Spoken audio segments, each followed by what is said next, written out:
अब हम लेंगे संधारित्रों का संयोजन, है ना। तो सब संधारित्रों का संयोजन,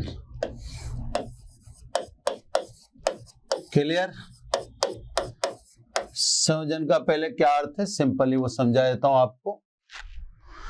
विद्युत तथा इलेक्ट्रॉनिक परिपथों में वांछित या आवश्यक या रिक्वायर्ड धारिता प्राप्त करने के लिए दो या अधिक संधारित्रों को जोड़ सकते हैं, जिससे संधारित्रों का संयोजन कहते हैं। यह संयोजन दो प्रकार का है, श्रेणी क्रम संयोजन और समांतर क्रम संयोजन। तो इस लेक्चर में श्रेणी क्रम कर लेते हैं, फिर देखते हैं मार्जिन कितना रहेगा। अगर मार्जिन रहेगा तो अपन समांतर क्रम भी इस लेक्चर में डाल लेंगे, है ना। तो सबसे पहले आ जाओ श्रेणी क्रम संयोजन, है ना। नंबर 1 श्रेणी क्रम संयोजन, है ना। सीरीज कॉम्बिनेशन इसे इंग्लिश में बोलते हैं। अब देखो इसकी डेफिनेशन में ही मुख्य बात अपन डाल देंगे, है ना। पहले मैं आपको सर्किट बना के दिखा देता हूं। ये ए है, ए और बी के बीच में हमने 3 संधारित्रों को श्रेणी क्रम में जोड़ दिया है, ठीक है, जिनकी धारिता C1, C2 और C3 है। ए सिरा V विभवांतर के सेल के धनात्मक से जुड़ा है, सिरा बी अर्थिंग रख सकते हैं या सेल के ऋणांक से जोड़ सकते हैं, है ना। तो बी के पास 2 ऑप्शन है। ए तो हमने धनात्मक से जोड़ दिया, लेकिन सिरा जो बी है इसको आप भू संपर्क भी कर सकते हैं, मतलब अर्थिंग भी कर सकते हैं, और अर्थिंग का मतलब निम्न विभव। दूसरा आप इसको नेगेटिव सेल के नेगेटिव प्लेट से भी जोड़ सकते हैं, क्लियर साहब।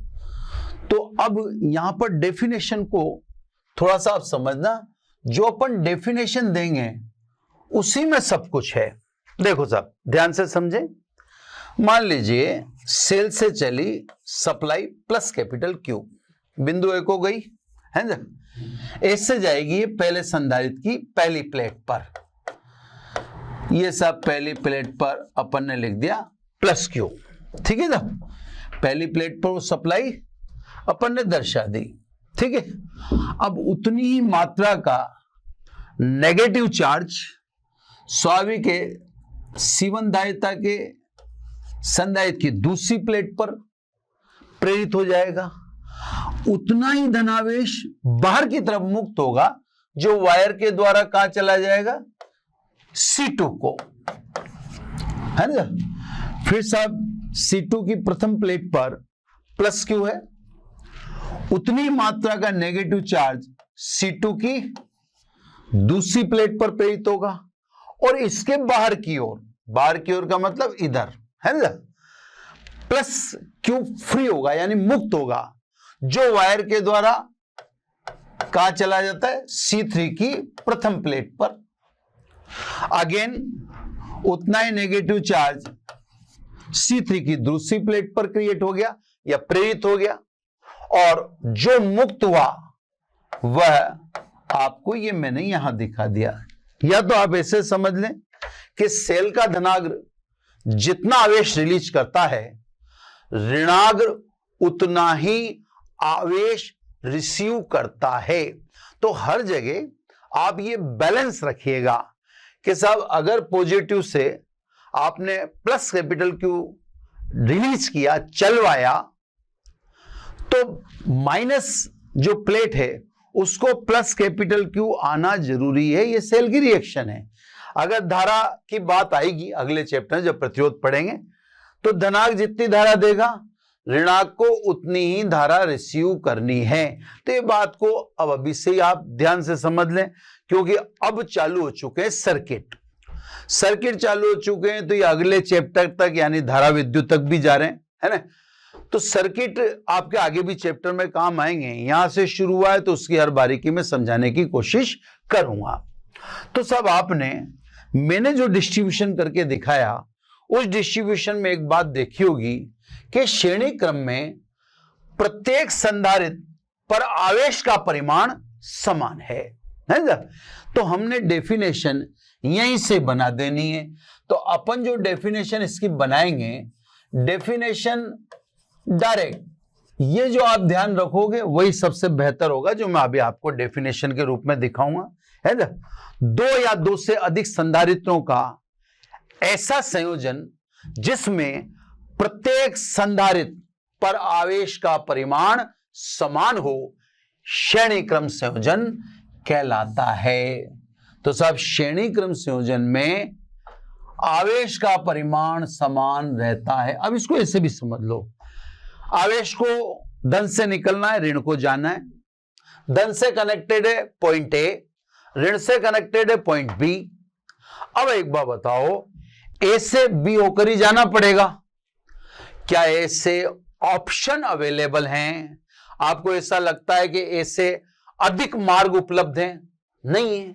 जब ए से अधिक मार्ग उपलब्ध ही नहीं है तो आवेश Q को स्वाभाविक रूप से इन संधारित्रों से गुजर कर ही कहां जाना होगा? बी तक। तो आप ऐसे भी समझ सकते हैं कि जब आपको मार्ग ही उपलब्ध नहीं है, ऑप्शन ही नहीं है, तो संधारित्रों पर आवेश का परिमाण समान ही होगा। तो सब परिभाषा बिल्कुल क्लियर, इसकी परिभाषा में ही सब कुछ है। इसे मैं परिभाषा को एक बार और बोल देता हूं। दो या दो से अधिक संधारित्रों का ऐसा संयोजन जिसमें प्रत्येक संधारित्र पर आवेश का परिमाण समान हो, श्रेणी क्रम संयोजन कहलाता है। देख रहे हो आप सामने।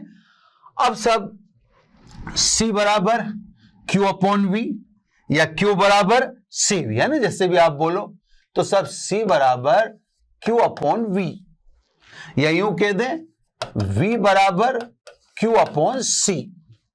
अब श्रेणी क्रम में Q तो हो गया कांस्टेंट, ये Q तो हो गया कांस्टेंट, क्योंकि सभी पर इसका मान समान है। अगर धारिता समान होगी तो विभव V समान बट जाएगा। जैसे C धारिता होती तो V के 3 टुकड़े हो जाते, V/3 V/3 V/3। लेकिन धारिता अलग अलग है तो स्वाभाविक है प्लेटों के मध्य विभवांतर भी अलग अलग होगा। तो सब प्लेट C1 या संधारित्र C1 की प्लेटों के मध्य विभवांतर V1। अगर धारिता C2 है तो प्लेटों के मध्य विभवांतर V1 न होकर अब चेंज हो जाएगा, यानी V2। और धारिता अगर C3 है तो प्लेटों के मध्य विभवांतर V3, यानी विभवांतर V3 में टूट चुका है, V1, V2 और V3। तो साहब अब मैं आपसे कह रहा हूं कि श्रेणी क्रम में ये दो बातें ध्यान रखें जो मैं विशेष रूप से लिख रहा हूं। श्रेणी क्रम में पहली बात ध्यान रखें, आवेश का परिमाण समान, बिल्कुल स्ट्रिक्टली क्लियर। दूसरी बात ध्यान रखें, विभवांतर का वितरण होगा, टूट जाएगा वो, वितरण होगा। तो साहब श्रेणी क्रम में जब भी आवे, अगर धारा है तो धारा का मान समान। लेकिन दूसरी बात का ध्यान रखना, ये तो हमेशा के लिए सत्य है कि श्रेणी क्रम में कौन टूटता है? विभवांतर का वितरण हो जाता है, डिस्ट्रीब्यूशन हो जाता है। दोबारा समझाता हूं, अगर तीनों की धारिता समान होती, क्यों तो कांस्टेंट है यानी सब पर समान है, अगर धारिता तीनों की समान होती तो V के समान 3 टुकड़े हो जाते, V/3 V/3 V/3। तो श्रेणी क्रम संयोजन मेरे हिसाब से परिभाषा याद रखें तो ऐसे याद रखें कि वह संयोजन जिसमें प्रत्येक संधारित्र पर आवेश का परिमाण समान हो तथा विभवांतर का वितरण हो जाता हो, उसे श्रेणी क्रम संयोजन कहते हैं। अब इसमें कोई जान नहीं बची क्योंकि परिभाषा में अपन ने सारी जान डाल दी है ना। तो आप भी इस बात का ध्यान रखना कि इसकी परिभाषा महत्वपूर्ण है। उसके बाद अब देखो फॉर्मुलेटी है ना, धारिता के सूत्र से, धारिता के सूत्र से, ये लो सब दायता के सूत्र से बोलो V1 बराबर क्या बोलोगे, Q अपॉन C1, V2 बराबर क्या बोलोगे, Q अपॉन C2 और V3 बराबर क्या बोलोगे, Q अपॉन C3। यानी कुल विभवांतर V is equal to V1 plus V2 plus V3, यानी V बराबर Q upon C1, Q upon C2, Q upon C3, या V upon Q is equal to 1 upon C1 plus 1 upon C2 plus 1 upon C3। ये question 1। अब सब एक अपन तुल्य धारिता बोलते हैं। तुल्य धारिता क्यों बोलते हैं उसका भी एक आपको आइडिया बता देता हूं, उसका भी तरीका बता देता हूं, कारण समझा देता हूं। यदि मान लो A और B के बीच C धारिता का कोई एक ही संधारित्र अज्यूम करें, कल्पना करें, तो साहब अब हम A और B के बीच में C धारिता के केवल एक संधारित्र की ही कल्पना करें, जिसकी तुलना हम किससे करेंगे, 3 से। तो उस एक संधारित्र के लिए विभवांतर कितना V, उस एक संधारित्र पर आवेश कितना Q। तो उस एक संधारित्र के लिए तो साहब C के लिए क्या बोल देंगे अपन, C के लिए बोल देंगे V अपॉन Q बराबर 1 अपॉन C। अब ये कमेंट्स किसके लिए कर दिया मैंने, इस अकेले वाले के लिए। तो साहब एक व दो की तुलना से श्रेणी क्रम संयोजन की तुल्य धारिता 1 अपॉन C बराबर 1 upon C1, 1 upon C2, 1 upon C3। ये साहब तुल्य धारिता इसको इसलिए बोलते हैं क्योंकि इस 3 की हम कंपैरिजन किसी एक से कर रहे होते हैं। वो एक क्या है जो मैंने आपको अजम्पशन में समझा दिया, ये डैश डैश में समझा दिया, इससे आप चित्र में लगाइएगा मत, वो लगाना नहीं होता क्योंकि वो काल्पनिक है। अपन भाई बोलते इसको बोलते तुल्य धारिता। तो तुल्य धारिता क्यों बोलते हैं साहब, इसका सीधा सीधा मतलब हुआ कि इन 3 की अपन किसी से क्या कर रहे हैं, तुलना कर रहे हैं, है ना।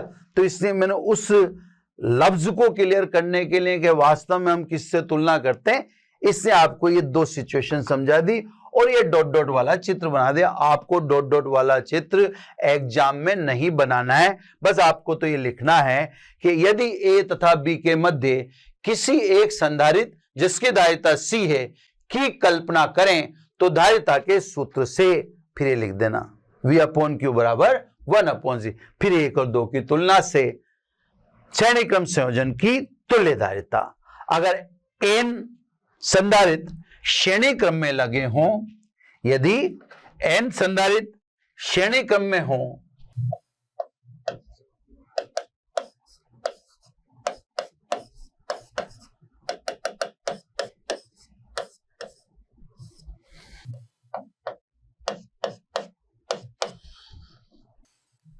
परिपथ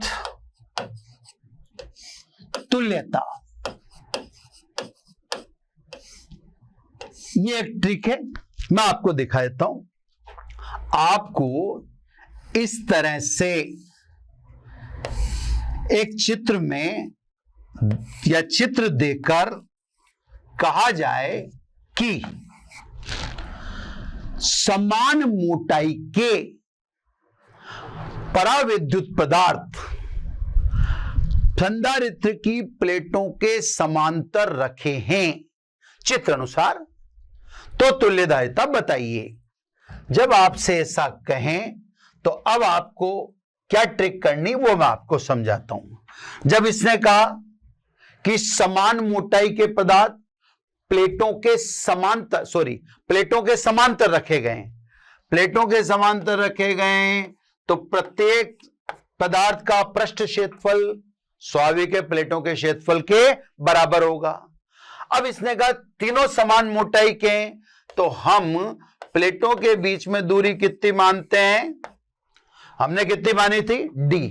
अगर तीनों की मोटाई समान है तो प्रत्येक पदार्थ की मोटाई कितनी हुई, d/3, d/3 और d/3। यहां पर बच्चों इस बात का विशेष ध्यान रखिएगा कि यह जरूरी नहीं है कि तीनों पदार्थ की मोटाई समान हो। वो आपसे यह भी कह सकता है कि मोटाई T1, T2, T3 है।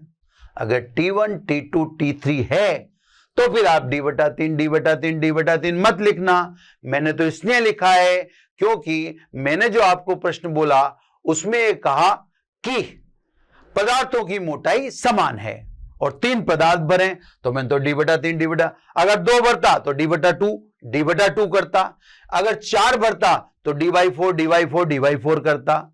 मैं 3 भरे है ना। इनका पराविद्युतांक इसने दे दिया साहब epsilon r1, epsilon r2, epsilon r3। अब K1, K2, K3 के रूप में लिखने लग जाओ, कोई फर्क नहीं पड़ता, वही बात होती है। तो आप पराविद्युतांक को epsilon r1, epsilon r2, epsilon r3 के बजाय K1, K2, K3 के पदों में लिखो, ज्यादा बेटर रहेगा। अब आपको इसे कैसे सोल्व करना है वो मैं आपको परिपथ तुल्यता से समझाऊंगा। आप क्या करें, P और Q के बीच में प्रत्येक पदार्थ को एक संधारित्र मानकर ऐसा का ऐसा चित्र बना दें जैसा मैंने बनाया। देखो ये पदार्थ यहां आ गया, ये पदार्थ यहां आ गया, ये पदार्थ यहां आ गया। तीनों पदार्थ को अपन परिपथ तुल्यता में किसकी बातें दर्शा दें? तीनों पदार्थों को अपन परिपथ तुल्यता में संधारित्र की भांति समझा दे जैसे मैंने दिखा रखा है आपको। ठीक है ना? तो मैंने तीनों को संधारित्र की तरह दिखा दिया। सबका प्रक्षेपफल समान है ये बता दिया। प्लेटों के बीच दूरी d/3, d/3, d/3। मैंने आपसे कह दिया ये जरूरी नहीं था कि मैं d लिखता, T1, T2, T3 भी लिखा जा सकता था, लेकिन जो अपन कर रहे हैं उसमें अपन ने बता दिया। पराविद्युतांक इसका K1, इसका K2 और इसका K3। अब साहब इसकी दायिता बोलो। माध्यम की उपस्थिति में दायिता K1 epsilon 0A upon d/3। तो ये 3 कहां चला जाएगा? ऊपर। इसके ये भी एक संधारित्र, हर पदार्थ को एक संधारित्र मान के ऐसा का ऐसा जोड़ दो, है ना। इसको भी क्या लिखेंगे? 3K2 एप्सिलॉन 0A d/3 का मैंने d ऊपर दिखाई दिया आपको। इसी प्रकार तीसरे पदार्थों को संधारित्र मानकर उसकी भी दायिता लिख दीजिए एप्सिलॉन 0A और ये d। समझ गए? ये d/3, d/3, d/3। तो साहब जब भी आपसे पूछे उस वाले सर्किट की तुल्य दायिता पूछें, इस वाले की जिसमें 3 पदार्थ समान मोटाई के प्लेटों के समांतर भरे हों, तो आप उसका ऐसा तुल्य चित्र बना देना जिसमें हर पदार्थ किसकी भांति कार्य करेगा? हर पदार्थ एक संधारित्र की भांति कार्य करेगा, है ना। इधर अब सब क्योंकि श्रेणी क्रम में, तो तुल्य दायिता बोलो 1/C, 1/C1, 1/C2, 1/C3। लो सब वो PQ के बीच में है ना तुल्य दायिता। C1 का मान ये रखो, तो ये चला d/, ये हो जाएगा 3K एप्सिलॉन 0A, ये हो जाएगा d/3K2 एप्सिलॉन 0A। रखता जा रहा हूं है ना। और ये हो जाएगा d/3K3 एप्सिलॉन 0A। जो कॉमन आ रहा है वो ले लीजिए, d कॉमन आ रहा है, 3 एप्सिलॉन 0A भी कॉमन आ रहा है। अब क्या बचता है अपने पास? अब जो बचता है उसको दर्शा दीजिए, है ना। तो सब अब अपने पास ब्रैकेट में बचता है, यहां तो बचता है 1/K1, यहां बचता है 1/K2 और यहां बचता है 1/K3। आता है P और Q के बीच तुल्य धारिता, CPQ लिख दो इसको, है ना। तुल्य धारिता तो 3 एप्सिलॉन 0A अपॉन D। अब ये आ जाएगा 1/K1 plus 1/K2 plus 1/K3। समझिए आप। तो सब अगर ऐसा सर्किट दे तो इस तरह से आप तुल्यधारिता निकाल देना। मैं आपको पुनः अंत में बता देता हूं कि अगर ये मोटाई T1, T2, T3 देता तो फिर D कॉमन नहीं आता। अगर ये, मैं इसको अलग से पेन से दिखा देता हूं कि अगर ये मोटाई T1, T2, T3 देता तो क्या आता है ना। जब देखो यहां पर आप लिखते T1, यहां पर आप लिखते T2, यहां पर आप लिखते T3, है ना। जब अब ये 3 आता ही नहीं। अभी तो 3 कैसे आ रहा है, क्योंकि आपने 3 में डिवाइड कर दिया तो 3 कहीं भी नहीं आता है ना। मतलब अगर मोटाई T1, T2, T3 दी जाती तो अब यहां पर डी की जगह यहां आ जाता T1 या T2 या T3, तो फिर स्वाभाविक है रिजल्ट आता कब, जब अपन मोटाई T1, T2, T3 मानते तो देखो रिजल्ट आता है ना एप्सिलॉन 0A। ये 3 नहीं आएगा फिर, समझ गया आप। 3 तो किस वजह से जा रहा है, तीनों की समान मोटाई। अब ये D बाहर नहीं आएगा, फिर आएगा फिर आएगा D की जगह T, है ना साहब। वो D लिखा है मैं आ गया मेरे से, इसलिए मैंने आता था आपको। फिर आएगा T1 अपॉन K1, फिर आएगा T2 अपॉन K2, फिर आएगा T3 अपॉन K3। ये अपन ने समांतर प्लेट संधारित्र की धारिता पर माध्यम के प्रभाव में केस थर्ड में किया था, और केस थर्ड में यही फिगर था। बस वहां पर क्या था, मोटाई समान न लेने के बजाय हमने मोटाई क्या ले ली थी, T1, T2, T3, तो ये रिजल्ट आया था। तो ये वहां से भी टैली हो गया कि इसका मतलब वास्तव में इसका तुल्य परिपथ ये बनाकर धारिता निकाल सकते हैं, क्योंकि ये रिजल्ट तो हम पहले से प्राप्त कर चुके हैं। माध्यम के प्रभाव में केस फर्स्ट छोड़ दो, केस सेकंड छोड़ दो, केस थर्ड में यही आया था और सर्किट भी यही था। लेकिन आज हमने किसी दूसरे तरीके से इससे निकाला है ना। तो बच्चों इसमें श्रेणी क्रम ही हो पाएगा। नेक्स्ट जो लेक्चर है उसमें समांतर क्रम चैप्टर क्लोज हो जाएगा, फिर श्रेणी क्रम समांतर क्रम के न्यूमेरिकल का करीब एक एपिसोड अलग से ले लिया जाएगा, है ना। तो कुल मिलाकर स्थिर विद्युत की टोटल खत्म होने में आप 2 लेक्चर, मैक्सिमम 2 लेक्चर मानिए, है ना। Thank you very much.